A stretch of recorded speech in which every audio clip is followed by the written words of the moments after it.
Hello বন্ধুরা, এই যে মটর ডাল হয়েছে আজকে, আম দিয়ে মটর ডাল। আর এদিকে তোমার গ্যাঁধাল পাতা আর মটর ডালের বড়া ভেজেছি, ঠিক আছে। আর এদিকে দেখো কি নিয়ে এসছে, গাছের খাবার 10-26 গাছের খাবার এসেছে। আর এদিকে রান্না হচ্ছে আজকে, বাজার সবে এসছে, বেলা হয়ে গেল, তার মধ্যে নিরামিষ। কদিন ধরে ভিডিও দিতে পারছি না, শরীর ভালো নেই বলে, না আজকে একটু দেই। এটা রান্না হবে আলু দিয়ে, পেঁপে আর পনির আর ডালের বড়া মিলিয়ে একটা ঝোলের মতো করবো, নিরামিষ। এদিকে ভাত হয়ে গেছে বন্ধুরা, ভাত উপর দেবো। রান্না এই অবধি হচ্ছে, দাঁড়াও বাকিটা তোমাদের দেখাচ্ছি। এটা তো ভাজা ভাজা হবে, তারপরে এই মশলাটা দেবো। ফোড়নটা এটার মধ্যে জিরে, আদা, নুন, হলুদ সব দেওয়া আছে। এটা একটু লাল লাল ভাজা হোক, একটু একটু সময় লাগবে ভাজাটা হতে, তারপরে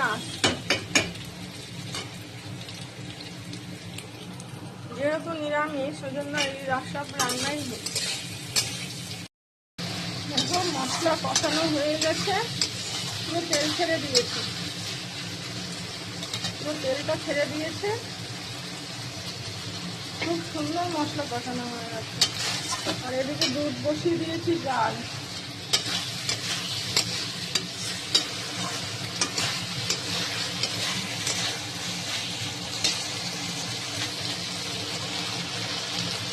মশলা কষানো হয়ে গেছে, সব দিয়ে দিয়েছি। এবার একটু জল দিয়ে দিলাম, গরম জল আজকে করা হলো না, বেলা হয়ে গেছে বন্ধুরা। এবার এই যেটা ফুটবে, মোটামুটি সব সিদ্ধ হয়ে গেছে, সব সবজি। তারপরে এটা দিয়ে দেবো।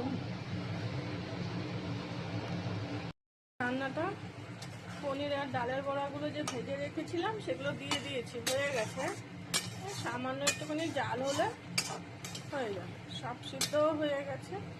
একটু চাপা দিয়ে রেখে দেবো, গরম মশলা দিয়ে দিয়েছি। আর কিছু হয় না, রান্নাটা শেষ। বন্ধুরা দেখতে থাকো, পেঁপে, আলু আর পনির, ডালের বড়া সব মিলিয়ে একসাথে করলাম, ঠিক আছে। টাটা, শুভ দুপুর সকল বন্ধুদের। একটু ঢাকা দিয়ে রেখে দেয়, ও নিজের মনে আস্তে আস্তে হয়ে যাবে, ঢাকা থাক।